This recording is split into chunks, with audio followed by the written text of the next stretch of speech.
une tornade commence à se former pendant la nuit.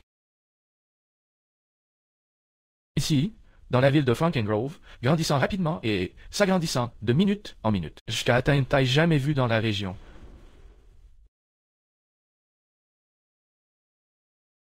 À 10 kilomètres de là, dans la ville de Furdale, l'église Géraldine. Le 67 ans a vu le vortex se former au loin. Inquiète, elle a appelé son mari Clem dans la cuisine, où les deux regardaient la tornade à travers les fenêtres. Les tornades n'étaient pas nouvelles et Clem a été rapidement déterminé qu'il était peu probable. Et sûr de cela, il monta chercher des lampes de poche au cas où le courant serait coupé. Et quand il le ferait, le clan aurait aperçu un gagnant. Aperçu de la tornade devant, la vitesse du vent était bonne, bien plus de 320 km par heure. Elle a été classée FI4 et était la plus grande tornade que la région ait jamais vue. Et toujours avec admiration, Clem commença à enregistrer par la fenêtre. Toujours certain que la tempête se dirigeait vers l'est, mais malheureusement, il avait tort et en réalité, la puissante tempête se dirigeait directement dans votre direction. Cependant, lorsque Clem s'en est rendu compte, il était déjà trop tard. Il n'avait ni le temps de courir, ni la possibilité de se cacher. Et tout ce qu'il pouvait faire, c'était rester là. La maison a été touchée directement et a été dévastée avant même que Clem puisse dire quoi que ce soit. Une maison qui était là depuis 100 ans n'était plus que de la merde.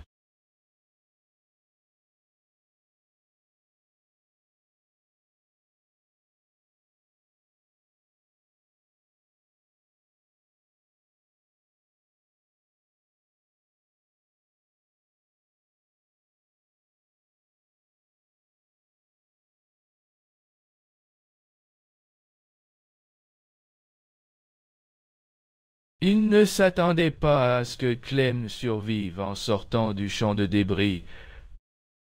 Il s'agit d'une tempête qui a détruit de nombreuses maisons et coûté la vie à 2 personnes. Une d'elles était la voisine et bonne amie de Clem, Jacqueline Close. Il vivait dans la maison qu'il a filmée en train d'être détruite quelques instants avant de la heurter. Un autre à sa femme Géraldine. Quelques jours plus tard, un membre de la famille qui cherchait les objets récupérables dans la région ont fini par tomber sur le téléphone portable de Clem, qui miraculeusement fonctionnait toujours, et dedans se trouvait désormais la fameuse vidéo. Moment où a été frappé de plein fouet par une tornade et a survécu d'une manière ou d'une autre.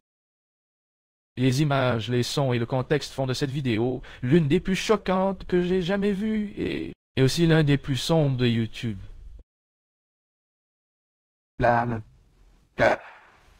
La tornade est passée. Rapide. Sauvage. Et ces dernières années, l'utilisation de caméras sonnettes a considérablement augmenté, principalement à cause de cas comme celui-ci. Et à mon avis, c'est quelque chose de très utile car vous pouvez filmer les gens qui viennent vous rendre visite. Avoir des voleurs et des meurtriers. De ce type de tournage, un nouveau genre de vidéo a même émergé ici sur YouTube, qui sont pour ce type d'appareil photo, mais il y en a un en particulier qui retient mon attention et me dérange beaucoup. Vers 8 heures du soir, alors qu'une jeune femme, elle travaillait dans sa cuisine et attendait que son mari rentre du travail par une belle journée. Courant à Las Vegas, cependant, comme il fait chaud. Ouvrez la fenêtre pour laisser circuler l'air et rafraîchir un peu votre maison. Cependant, cette décision entraînerait une terrible série d'événements à l'extérieur de la maison. Un homme errait dans la rue jusqu'à ce qu'il s'arrête devant sa maison. Vous pouvez voir à l'intérieur, car la fenêtre est ouverte. Puis il s'approche de la maison et il commence à sonner à la porte.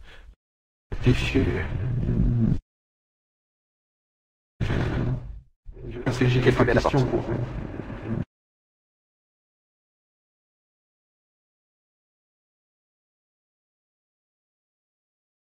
Vous êtes sûr? J'écoute juste votre fenêtre parce que j'ai quelques questions. Es-tu sûr?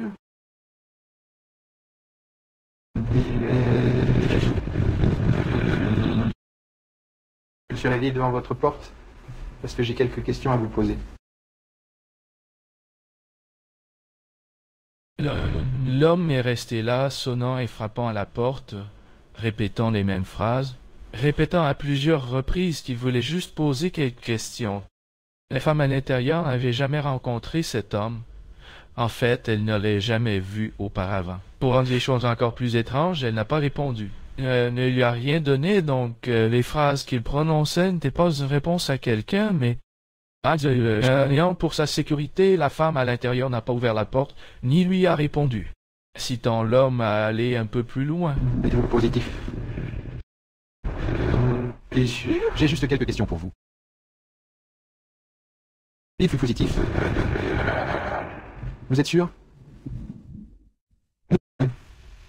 Il commence à essayer d'ouvrir la porte, mais heureusement, ce qui a poussé cet homme étrange à s'éloigner. Les images sont très étranges et bien que l'homme semble parfaitement calme, il y avait quelque chose de très agressif et de mauvais dans sa façon de parler, nous faisant réfléchir sur quelles étaient ses véritables intentions lorsqu'il s'est approché de la maison. Et quand l'homme a commencé à partir, le mari de la femme, qui était encore au travail, a commencé. « Comment vas-tu? »« Quoi? »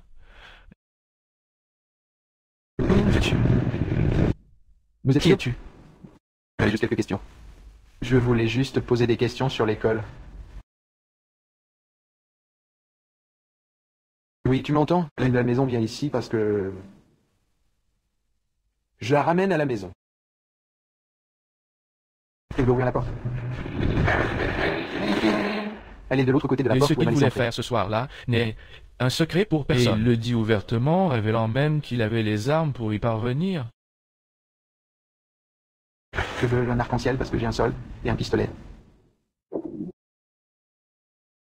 Je vais juste frapper à la porte contre toi. Si cette femme avait ouvert la porte ou si cette porte avait été déverrouillée, nous connaissons le.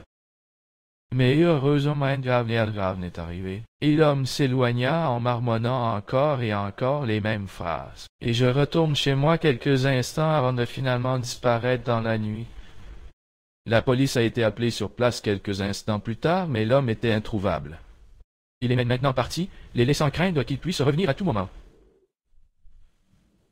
A posté la vidéo sur YouTube, et elle est rapidement devenue virale, ce qui a honnêtement sauvé une vie le lendemain. Un spectateur de la vidéo a reconnu le même qui est de la maison où l'incident s'est produit. Et après que la police a été appelée, l'homme s'est rapidement rendu. Lorsqu'ils lui ont demandé son nom, l'homme a simplement déclaré qu'il était à Espirito Santo et je ne dirai rien de plus. Même si le vrai nom a été révélé comme étant Christopher Sons, un homme qui avait été accusé d'avoir volé, agressé et intimidé un témoin. Et ce que j'ai trouvé le plus surprenant, c'est le fait qu'il ne semblait pas toujours l'être. Il y a seulement quelques années, il semblait tout à fait normal. Et selon son LinkedIn, il avait des antécédents professionnels. C'est impressionnant et il semblait avoir une belle vie jusqu'à ce que, pour une raison quelconque, les choses se passent. Posez cette question. Il est évalué pour voir s'il est mentalement apte à subir son procès car beaucoup pensent qu'il souffre probablement d'un certain type de maladie. Il expliquerait pourquoi il répétait plusieurs phrases. Cependant, cela pourrait également être dû à une forte consommation de drogue. Ou même une combinaison des deux, peut-être qu'il est fou et qu'il consomme aussi de la drogue, ce qui ne fait qu'empirer les choses. Mais peu importe ce qui se cachait derrière son comportement ce jour-là, la situation et la vidéo sont effrayantes et auraient pu être bien pire si cette porte était ouverte. YouTube est un site web qui attire tout ce type de personnes, chacun avec sa propre motivation pour démarrer sa chaîne. Certains sont là pour l'argent et la gloire, tandis que d'autres y sont par amour de créer du contenu. Et il y a ceux qui veulent simplement être entendus et exprimer ce qu'ils pensent.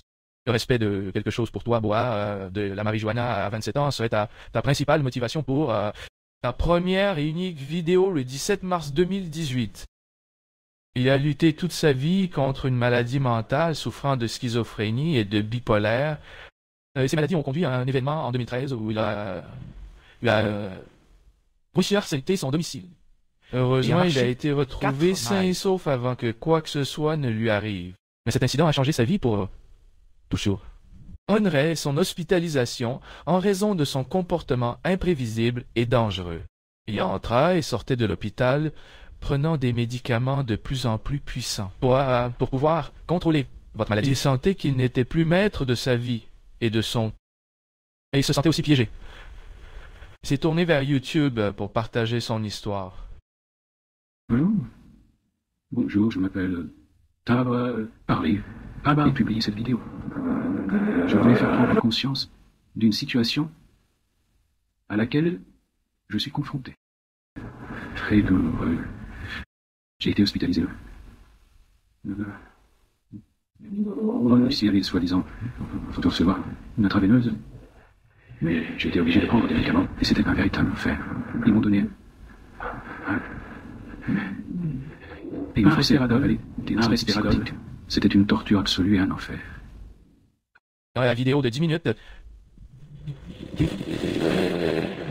il a expliqué comment les médicaments qu'il avait été forcé de prendre lui faisaient se sentir comme un zombie. Il se sentait si mal qu'il avait envie de se suicider. C'était vraiment vrai, j'ai ni dit. Je suis parti. Et je pense que j'ai eu un autre épisode. Ou épisode, comme on aime à le dire. Ou...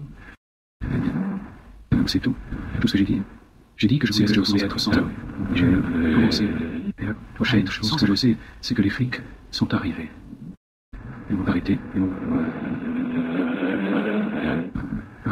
Après cela, je suis sorti. Ils m'ont arrêté. Ils m'ont essayé de redevenir sans abri. Et j'ai été de nouveau hospitalisé. Les choses empirent encore lorsque Tibeb explique qu'il a des accès de rage et... Puis j'ai commencé à être violent. Et j'ai commencé à frapper les gens. Et j'ai commencé à attaquer les gens à l'hôpital. Et ils ont dû... J'ai commencé à m'éloigner. Genre, je protestais. Comme un moyen, espérons-le, d'arrêter ce traitement de force ridicule pour absolument rien. À la fin de la vidéo, il explique ouvertement qu'il ne présente aucun type de maladie mentale ni aucun symptôme prendre dans cette direction. Et ce qui lui arrive est une injustice. Je suppose que j'essaie de vous faire savoir l'injustice qui... c'est une situation vraiment déprimante, car d'une part, il est forcé. Des médicaments qui vous font vous sentir mort intérieurement. D'un autre côté, il semble très clair qu'un traitement est effectivement nécessaire, et pas seulement pour assurer la sécurité des personnes, mais aussi de vous-même. Qu'il ne semble pas pleinement conscient de la gravité de certains de ses actes. Et Beb a conclu la vidéo en demandant aux spectateurs ce qu'ils pensaient de sa situation. Bien que la vidéo n'ait pas été vue beaucoup, peu de ceux qui l'ont vue étaient d'accord avec sa position selon laquelle le traitement qu'il recevait était illégal. Beaucoup insinuent qu'il devrait continuer à protester et ne pas prendre ses médicaments. Heureusement, ils ne sont plus disponibles car il a été republié sur plusieurs sites internet. Et certaines personnes ont lancé une discussion, principalement parce que certaines personnes essayaient de le faire. Mais d'abandonner les médicaments sans connaître la vérité. Faire l'étendue de vos antécédents médicaux, ce qui est évidemment irresponsable et potentiellement dangereux, mais malheureusement, ces points de vue contradictoires ont émergé. Ainsi, des années plus tard, et au moment de la sortie de la vidéo, Tibeb a probablement trouvé une preuve. Il continuerait à protester contre ces médicaments. Ce serait la dernière vidéo qu'il publierait, mais pas la dernière fois que nous entendrions parler de... Après 2 mois, à propos de lui, un thérapeute est venu dans sa chambre pour lui parler. Quand soudain il l'a attrapé et a refusé de la laisser partir.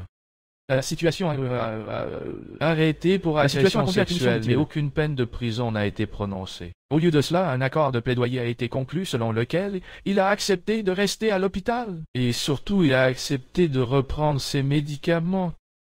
Et d'après cet article, il aurait probablement arrêté de prendre ses médicaments.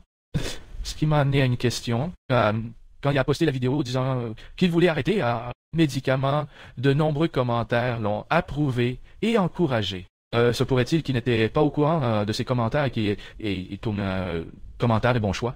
Quoi qu'il en soit, il semblait clair que l'incohérence avec ses médicaments lui avait fait perdre. Et ce ne serait pas la dernière fois. En l'été 2019, il séjournait dans un hôtel. Il a été transféré dans le cadre de son plan de traitement, puisqu'il l'a maintenu pendant un temps fermé et il serait plus facile de le surveiller. Cela l'a également libéré d'être avec dans une chambre d'hôpital, ce qui ne lui plaisait visiblement pas. Le dépaysement sans doute. Il a joué au bois et a des accès de colère, mais malheureusement, ces violents accès de colère ne s'arrêtent pas là. Le 20 août, 1h30, il s'est battu avec sa mère dans la chambre d'hôtel. On ne sait pas exactement sur quoi portait la dispute, mais les choses deviendraient rapidement physiques. Il a commencé à pousser sa mère, et il a poussé si fort que ça l'a jeté hors de la pièce et sur le balcon. Leur chambre était située à l'un des étages supérieurs, et dans un nouvel accès de colère, Tibeb a donné un dernier coup de pouce, n'est-ce pas? En renversant par-dessus la balustrade elle n'a pas survécu. Et il a été arrêté et détenu dans un centre de détention où il attend encore aujourd'hui. La renversant par-dessus la balustrade et la faisant tomber au sol. Même si son crime est clair et qu'il risque de passer le reste de la vie derrière les barreaux ou dans un certain type d'institution, les événements survenus ce matin-là sont encore assez méconnus à ce jour. Même si nous connaissons les événements qui ont conduit et l'utilisation d'antipsychotiques qu'il a gardé en lui, sans surprise, semble avoir été à nouveau arrêté pour initier. Ceci étant utilisé comme raison probable de son comportement,